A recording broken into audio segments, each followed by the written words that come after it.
We ask, what is your small town dark secret story? I don't know if it's considered dark secret, but in the country I lived in from ages 10 to 18, we had a soldier die under some extremely questionable circumstances. They said he was high or drunk and experiencing mental distress, and raided a nursery, the plant type.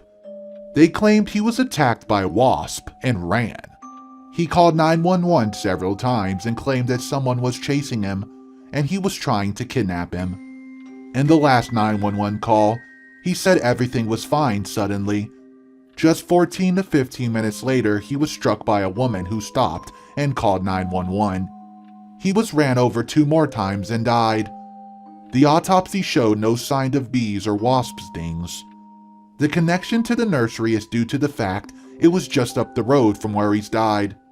The place was ransacked, pizza eaten, money taken, but his wallet and phone were sitting on the counter undisturbed. However, this family was not okay with that explanation, especially because he had previously texted that there was some problems with the local boys, since the soldier wasn't far from this part of the state. So the family had a private investigator look into it. They analyzed the 911 recordings and found several instances of other people talking in the background, though most of it couldn't be made out. Except for one. In the 911 call where he told the operator that everything was fine, a male voice could be heard saying, "Tell her." And the nursery? There was no DNA, no fingerprints, no footprints that led back to the soldier, even though his phone and wallet were in the building. A lot of people, his family included, think he was killed by some of the local guys, probably after they got in a fight about something. They chased him down and caught him. He was able to run again after the final 911 call and was hit by a driver while trying to escape. And the police in the country covered the entire thing up because the boys involved were connected to the department somehow. Of the 3 drivers, none were charged for hitting or running over him. I think only the first driver stopped, but it was discovered that one of the other drivers was connected to the department either through family or friendship. It's a crazy story, but you can look it up. Just search Austin McGow. I wouldn't be too surprised since there's a lot of shady stuff happening in small town police departments, including covering up stuff that officers commit. I really hope his family gets him justice.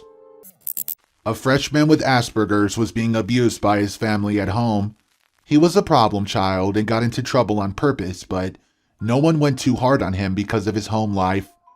He was a well-loved kid at school and in the community. One day, just before holiday break in December, he was really sick, but his mom sent him to school anyways, locked him out of the house. He decided to try to get into one of the empty houses down the street, through the chimney. Now, this kid was the size of a 2nd grader, but he was too big to fit through since chimneys taper down thinner. Mom never answered her phone, and when the school reported him missing, we went a whole day without reporting her kid missing. No one knew what happened to him. It was about a month and a half before we knew what did happen to him. We all thought he ran away, was alive somewhere. Maybe went to his sister's house. Nope, dead in a chimney. The school organized an entire week of counseling and such. They wore pink for a day and handed out little pink ribbons on pins for him, since his favorite color was pink. Everyone was hit really hard by it. That's how our small town started in 2020. It hasn't got any better, as you can see. So weird it's been almost 2 years now. About a decade ago, there was a crime spike here. It was really bad because one cartel tried to displace the other, and because we're a sleepy town across from the border from the US, we're prime cartel real estate. However, when they weren't tearing each other up in the streets, they would abduct, interrogate, kill, and dispose of the bodies of their rivals until eventually, one cartel managed to keep the town. One thing that baffled the authorities was their stealth. They came out of nowhere, struck their target, and vanished into the shadows. That may be possible for a small unit or even a lone agent, but that's unheard of in a cartel. Federal investigators were made, and no one was able to find the cartel's HQ. It had to be big because they had weapons, vehicles, metal shops, dorms, kitchens, and the corpse disposal equipment. They looked everywhere. Nearby ranches, warehouses, junkyards. Nothing. Until they looked where no one thought to look.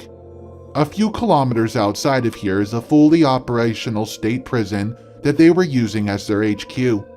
Everyone was in on it, from the inmates to the guards to the warden to the governor.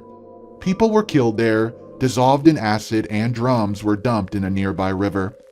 Since then, the prison operation has been shut down, and the former governor is wanted by the Interpol. Small high school in Appalachia just off the interstate. In the early 2000s, MS-13 started moving in, recruiting, since apparently we were in a great midpoint on the drug smuggling route to New York City and DC. Few cops, not very sophisticated, no local gangs. But this was a place where half the pickups had rifle racks, and a lot of the poor kids hunted year-round as a key part of how the family ate. When I went there, you could actually see where the old rifle racks had been removed from the back of the school classrooms a few years earlier. A few gangers move in, start recruiting, selling hard drugs. Some nasty incidents happen. A few seniors from moonshine families say they want to join up and set up a meeting in a Walmart parking lot in the middle of the night with the gang's senior leaders. They show up, start explaining to the gang guys that the town is off limits. As they're talking, about 100 pickups show up and start roaring around the lot, with rednecks in the back, rebel yelling, and firing shotguns in the air. To top it off, 2 kids whose dads were 2 of the 4 local deputies borrowed their dad's squad cars, pulled in with lights on, and just sat there. The moonshiners talking to the gangers say, "Oh, don't mind the cops, they're with us." Now, I wasn't there. My family quote wasn't from around here, since my parents have moved in about 15 years earlier. But the story spread, and everyone knew who the Haller families were. And knowing a few of those kids, I believe that, while it may have been exaggerated, something did happen.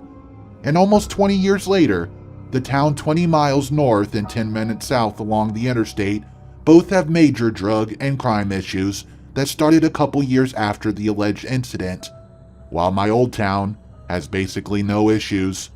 Those old families are still there. One Friday night, Saturday morning, in late fall, I was leaving a football after party. I see a teammate walking along the road. We're miles from anywhere and there's snow on the ground, but he says he's walking home. Casually says he'll just rack off in the woods if he gets tired. I insisted on giving him a ride. 20 minutes of driving through twisty, steep, barely one-lane roads later, I have to stop for a tree across the road. I've been stopped maybe 20 seconds when an incredibly old guy in a winter camo ghillie suit just melts into view and taps the muzzle of an AK on my window. I have this vivid memory of the moonlight glinting off an old-style Starlight scope and noticing a huge knife strapped across his chest. He doesn't say anything, just stares right through my head with his 1,000-yard stare. Alan leans by me, moving slowly, puts his hands in plain sight on the window and loudly says, "It's okay, Uncle Eddie, it's me." I'm frozen with shock. I glance at my teammate who gives this big chest-higher chat grin and settles back in his seat. I glance back at the window and the old guy is gone. Totally gone. Bright moonlight on the white snow, but I look away for 2 seconds and I can't find where Uncle Eddie went. My teammate directs me to back 30 yards up, then shows me this little cutoff that was basically invisible driving by. It loops around the fallen tree and back to the road. I stalled my old Bronco twice, trying to start but managed to drive another mile or so, until he directs me to a stop at a little path and let him out. I don't really remember the conversation. I'm not actually sure I said anything, but I remember a few snippets of what he said. "That's my great Uncle Eddie. Don't mind him. He'll come back from a war a little funny, like a lot of them. He knows you now, you'll be fine. But maybe don't come up here by yourself. His memory ain't much of any more. He should let you out, though." Nope, you don't want to take this cut off without checking in first, just know. I drove back, still on autopilot. I stopped at the tree. The old guy appeared. I showed my hands and declared, "It's okay, Uncle Eddie, it's me." He disappeared. I backed up and took the cut off again. I was 17 and totally shaken up. It took me until 3 a.m. to find my way out of the holler. When I finally found a railroad with a route sign and dotted line down the middle, I stopped and just sat there shaking violently for a while. I get home at nearly 5 a.m. and my dad is waiting up. After one look at my face, he switched from mad to concerned. I slowly get the story out and fall asleep. When I wake up, he quietly tells me he's made some calls and unnecessarily suggests that maybe I shouldn't go up to the holler again. That was the night I learned that mountain folk have their own gated communities and their own methods of tolerating, employing mentally ill relations. It's all why I mostly believe the first story and legend I shared. My teammate's elder brother has supposedly been one of the lead negotiators with the gang.